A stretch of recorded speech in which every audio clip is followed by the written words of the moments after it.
This session will be broken into 4 parts, which are the 4 stages of making a single pamphlet hardback book.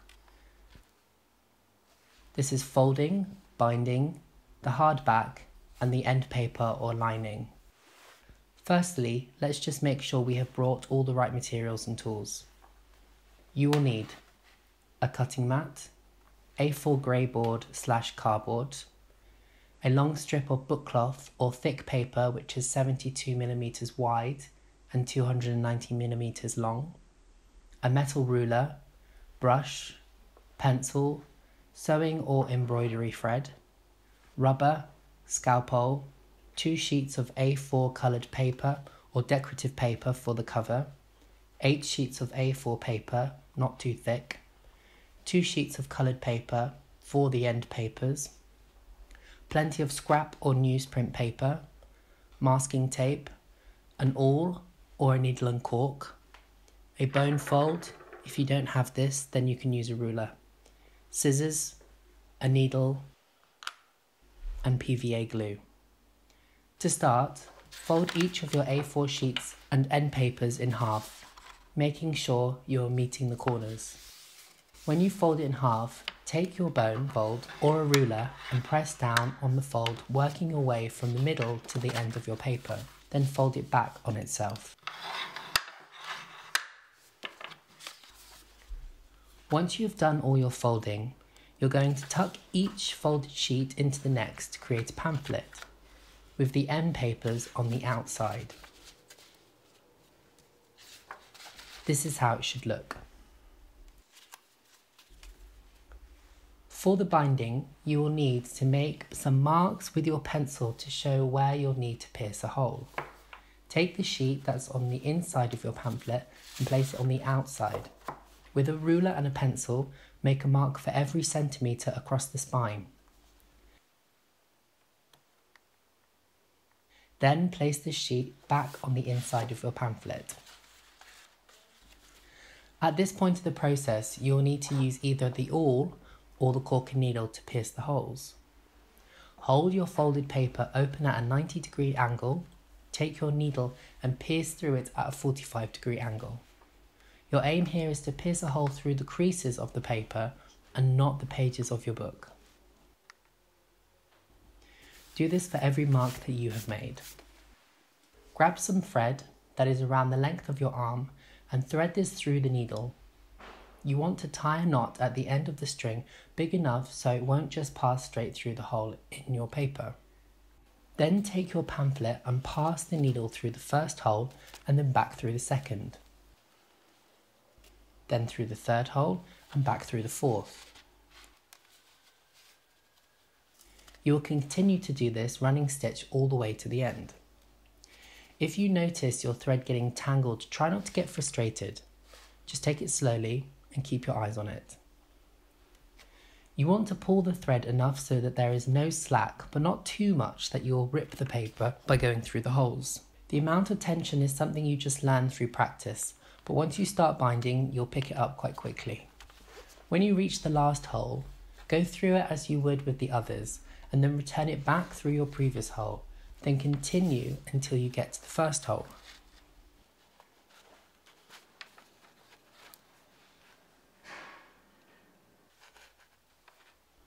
When you reach the first hole, go through it and tie a knot onto the thread next to it.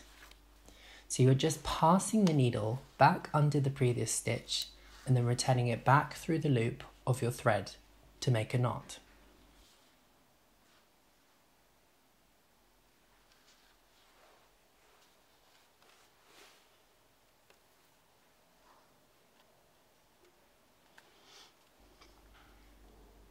If you have created this knot on the inside of your book, then return the needle back through the first hole so you're pulling the knot to the outside of your book. Now that the pamphlet is sewn together, you're going to trim the sides so you can flick through the pages smoothly. I usually mark and cut 3mm off each side, but if you wish to cut off more, that's up to you. To trim the sides, make sure you are standing up and you're putting a lot of weight onto the metal ruler so it doesn't slip.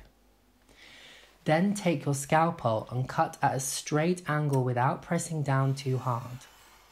Make sure you're not cutting towards your leg, but the space between your leg and arm. Be patient with this process. It's better to make many strokes than to rush through it through force. Your outcome will be better if you take your time. Before you move on to the hardback part, make sure your table is nice and tidy. Take your grey board or cardboard and cut out 2 boards that are 6mm taller than your pamphlet and 3mm narrower than the width of your book.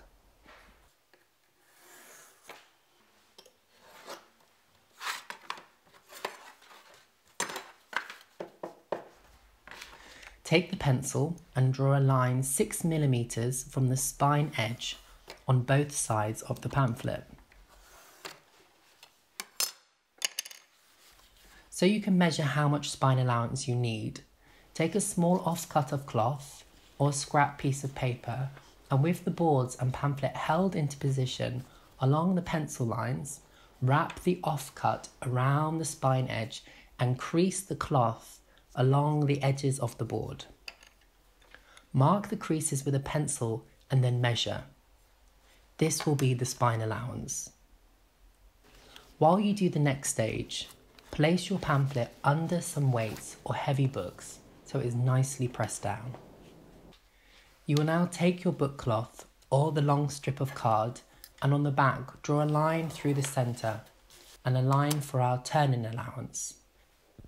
This should be around 150mm from the bottom of the cloth. From the centre line, mark out the spine allowance, the position of the boards,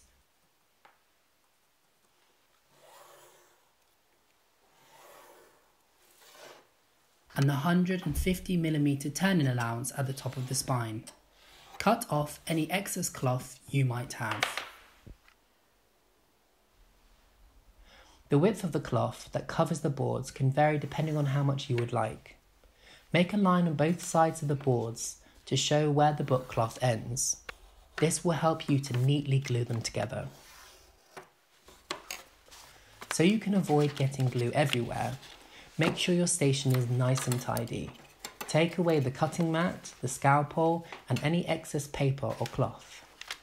Have your glue, brush, bone fold, and ruler and all the scrap paper at the ready. Lay a sheet of scrap paper under the grey board and a folded sheet up against the line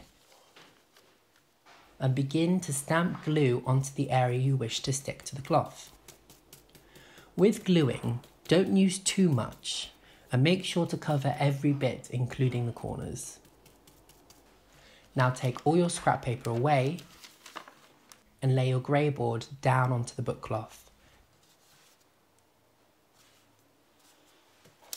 So you can avoid any air bubbles, turn the board and cloth over and rub the glue surface with a clean piece of paper. Try to avoid using any scrap paper that has been printed on, as it can sometimes leave marks when rubbing. Do this process again with your other piece of grey board.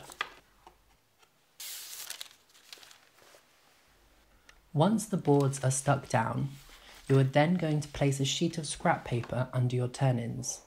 Stamp on some glue, take the scrap paper away, and then fold it over with your bone fold. So to avoid any air bubbles, push the cloth against the edges of the board and then rub towards the centre.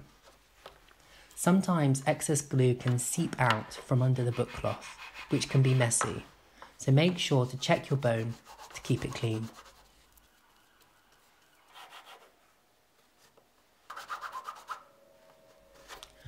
Now that your spine is attached to the grey board, you can now mark out and glue down your covers. We won't need our glue, brush, bone fold and scrap paper at this point, so move it out of the way and replace it with your cutting mat, ruler, pencil and scalpel. Take one of your A4 coloured or decorative sheets of paper and lay it down, so you can draw your measurements on the back. Lay the grey board on top, so that the cover is overlapping the edge of the book cloth by 1 or 2 millimeters. This will cover any fraying that the book cloth might show. Draw a line around it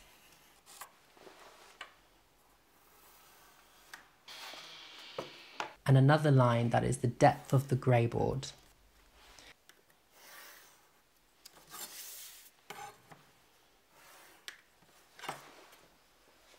Like you did with your spine, mark out your turn-in and cut off any excess paper.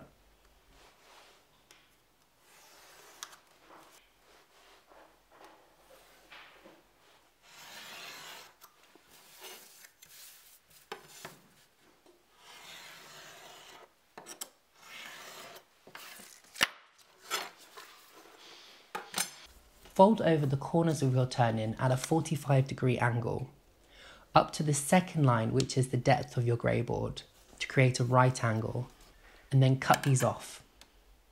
Once this is done, do the same process again for the other sides of your hardback.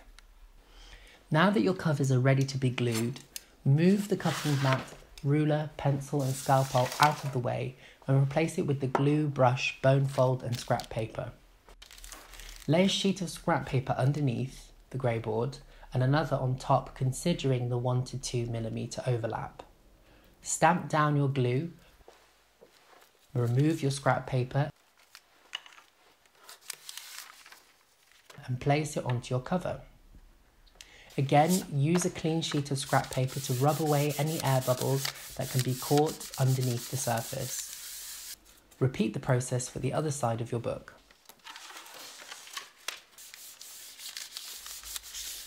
To glue down your turn-ins, firstly start on the width of your book and then move on to the length.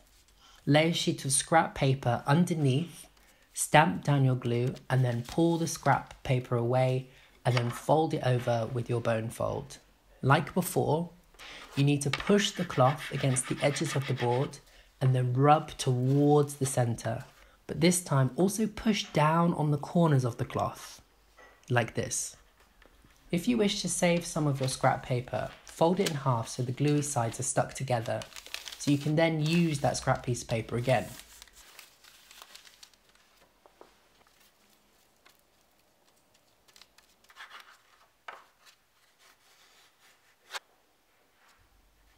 When you're gluing down the other side of the turn-in, you'll notice that the cloth will fold underneath itself at the corners. This is because we considered the width of the grey board when cutting off the corners of our turn-in. So you have your hardback and your pamphlet, but you still need to stick them together correctly.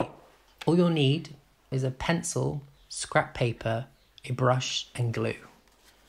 Place your pamphlet on the inside of your hardback so you can make a mark where you'd like it to sit. You want it to sit straight and not revealing itself out the sides of the hardback. With your pencil, on one side, make a mark to show where the corners of the pamphlet are sitting inside the book. Take the pamphlet out and keep the hardback close to you so you are ready to glue them together. Put a sheet of scrap paper underneath the pamphlet and between the page that you'll be gluing to the hardback. Stamp down the glue and pull away the scrap paper. Place your hardback open so you can see the marks that you have made, and then gently place the page down from the corners where you made those marks to the spine of the book. Like before, use a clean sheet of paper and rub down on the surface. These last stages can be a little bit tricky, but if you're unhappy with how you've laid down the sheet, then gently pull it back and glue the surface again. For the last bit, with a pencil, make a mark on the hardback as to where the pamphlet sits in the book. Consider how the two sides of the hardback are lined up. You want the corners to meet, and when closed, the book to be straight. Again, once you've made your marks, Slide a scrap piece of paper underneath the page that you want to glue, and then place some scrap paper, over the hardback to avoid glue getting on it. Stamp down your glue onto the page and then pull away any scrap paper. Gently turn the book over and bring the corners of the page to your marks. Lastly, rub the glued surface with a clean sheet of paper. Close the book and leave it under several heavy books or weights. At this point, it's really hard to stop yourself from taking a look at the book, but allow some time for the book to dry. The outcome will be worth the wait.